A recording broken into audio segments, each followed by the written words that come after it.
What you need? That's yours, yes sir. Got your name on it.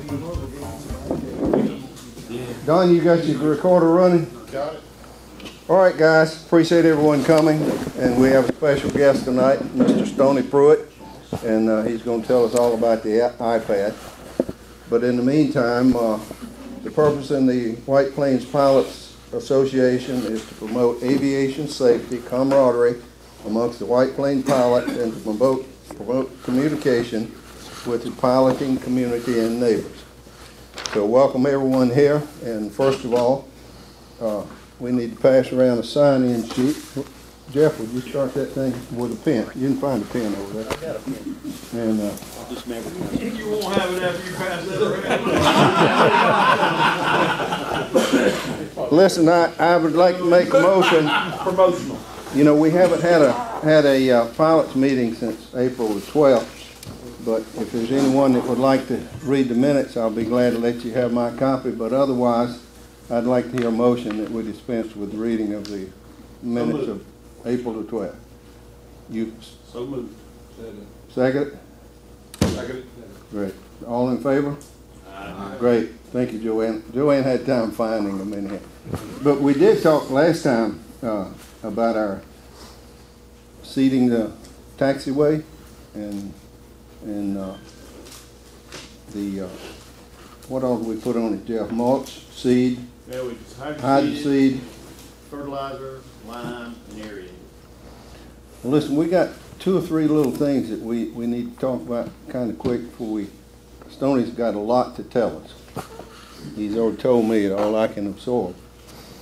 Ray, I'd like you to tell us what you found out about the west end, the trees.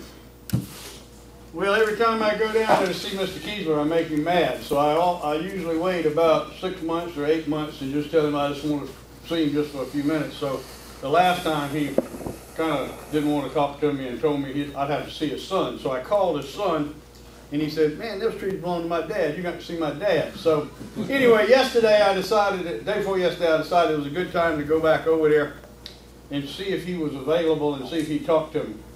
And so his son Larry was there, and they were out under the automobile shed, and they were working on cars, and they were in a good mood. And so I got up there and I talked to him a little bit, and he said, "Well, just tell me what you want." He said, my son will talk to you about it, and they can make that decision.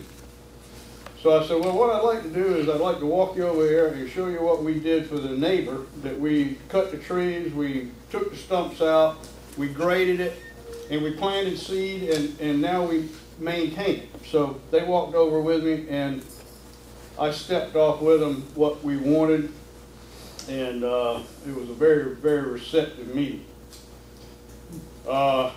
He did say a couple of times that, "How much can you spend?" And I said, "Well, we gave that lady over there $500, and he kind of laughed. He said, that's not going to be enough to get these trees." But then I talked to him a little while, and he said he was going to get some prices based on what South Carolina Electric and Gas pays, and that he would get back with me.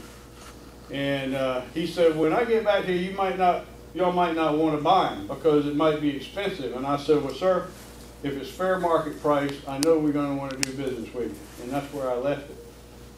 And so he's supposed to call me. He said it might be 4 or 5 days, but he would call me. And then I'll report back to you guys and see what happens. Good deal. And I did. The entire width of the common area, I lined up on it and stepped all the way back both ways, and we square cut the whole thing with that little road back there. So it's about 150 by 150, something like that. I don't know exact depth, but hopefully it'll work. Very good. Well, good. I think we talked just briefly before about up to $500 per tree for those big trees. So you guys on the board, y'all need to be thinking about this, but then everybody in here needs to contribute, have an input. So how much we're willing to spend, how bad do we want 9 back? So be thinking about it. And, all right, yes, sir. What is the market value on a tree like that? You know, market value is how bad you want it, and how bad he wants to sell it. Now, that's true. But I mean, That's the definition of value. For somebody to cut them for lumber, is there a market value? Well, yeah, you'd get someone to come in and take them down if you give them the trees, but then we've got stumps You to, gotta give them the trees. Yeah, that's probably 10 nice pine trees in Yeah. there, but that's about it. yeah. So, that would be, great if we could do that, Ray, so please keep us posted. I will. I'll keep you abreast of what's going on. All right. Ladies, come in. Jeff, is there anything you want to tell us from the board before we proceed with? I won't give Stoney all the time he needs. And, Well, the only two things that we have put in as far as what you might consider big ticket items for the coming year is resealing the runway, crack fill, resealing and repainting. We checked the records. April, it has been 7 years since we did that. And then we're going to sample the soil again out there in the common area, see what we need to apply as far as fertilizer, and redo that, because that really did help a whole lot in trying to establish that grass better, smooth it out, make it look better, and then we'll hopefully be able to do all that. So those are the two big things. It sounds great. Our subdivision looked better this past summer than it's ever looked, so you guys are doing a great job. Now, prior to the fly-in in May, the first weekend in May, is here to tell us about the iPad, and he uses it. Give us some of your background, where you use it. Well, I've used it. I fly with Mike Cullenberg, as a lot of you know, and we fly a Saberliner, which is a twin-engine, 8-passenger jet, and we fly that airplane all over the country. And one of the reasons we looked at the iPad was, one, to decrease the amount of paper that we had to deal with in the cockpit. We had for 2 or 3 years prior to the iPad been carrying little iPod You're going to save so much money anyway by cutting out the paper. You can afford to buy both, and by both apps, it's the WingX and the ForeFlight that seem to be the predominant applications for this for aviation. Buy them both. Keep them for a year. Use one trip, one the next trip, and then at the end of the year, when it's time to renew, get the one you like the best. It's still not going to cost you as much as it did buying all the sectional charts. How about some good questions, kid? I know we got some. Yeah, Mike?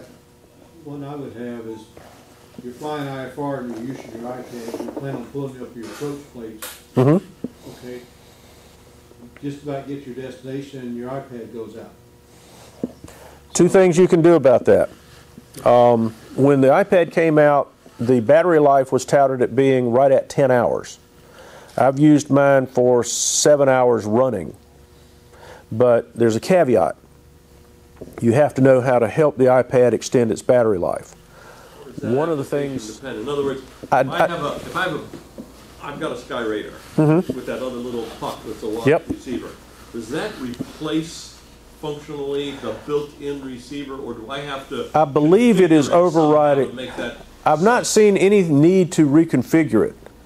The configuration comes in when you are telling this where to look for the signal that's coming in. The basic question was, I think you answered. From what I understand, if you've got another source, it overrides this. Yes. That's typically a WAS, that will effectively replace the internal GPS. As I understand the way it works, yes.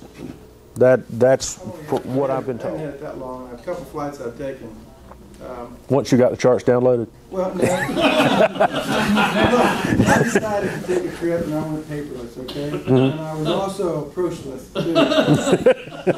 Because when I got there, I didn't download the approach place. But, what I'm finding is the data. I don't, it seems kind of awkward to use it for navigation there. When James and I was together, it seemed to work better when I had somebody in the right seat. Or if I was sitting over here and holding it, it seemed to work okay. But for information, it seemed like a really handy tool. Like you said, great for pre-flight planning. Absolutely, yes. Go ahead. I was going to say, I've had mine for about 1.5 years when they first came out. And I pretty much second what Dennis has said. It's a great planning tool and a data resource and getting to information current right away. But for using it as a navigation source, I still find if I've got somebody with me, I give it to them, and I use my trusty D-pad, and I use my Garmin in the panel for navigation. But this, so that leads to another, if you don't mind, I have one more question. No, please. I've never looked at Wing X, but I understand they have like a terrain following screen or like That's synthetic vision. synthetic vision, and so that would be more of a navigation report, and I was wondering if you see any value in that from your experience with it. So, A practical application that I have found, if I can get a GPS signal in this building, I'll right with your finger. Go ahead. Yes, sir. You have WingX and ForeFlight. You use both programs? Yes, I do. Same flight? No, not on the same flight, not normally. The reason I got them primarily is because so many people were asking me about both. I got both of them just to learn both of them.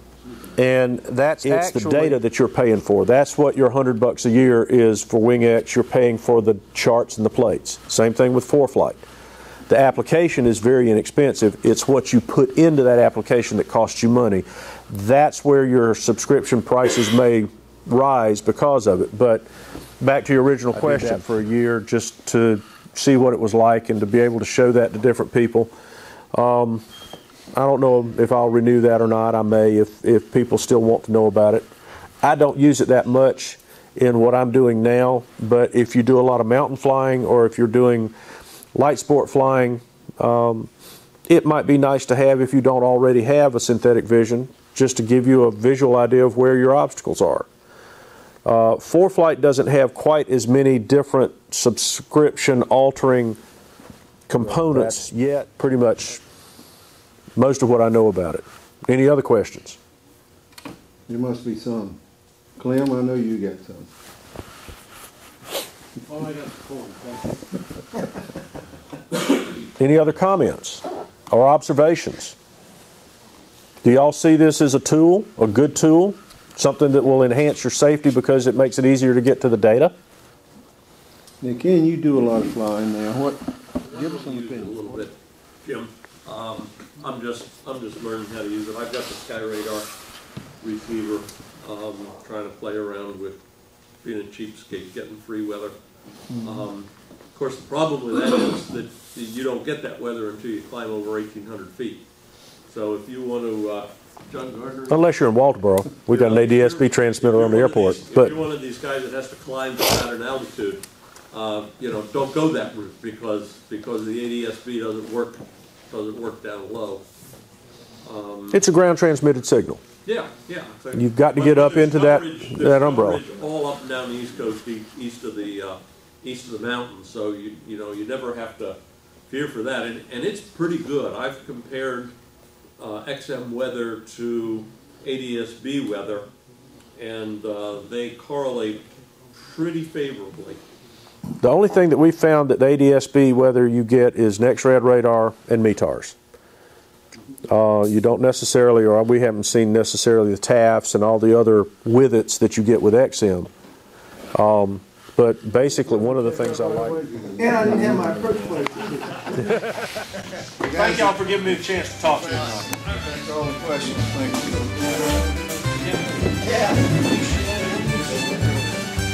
Yeah.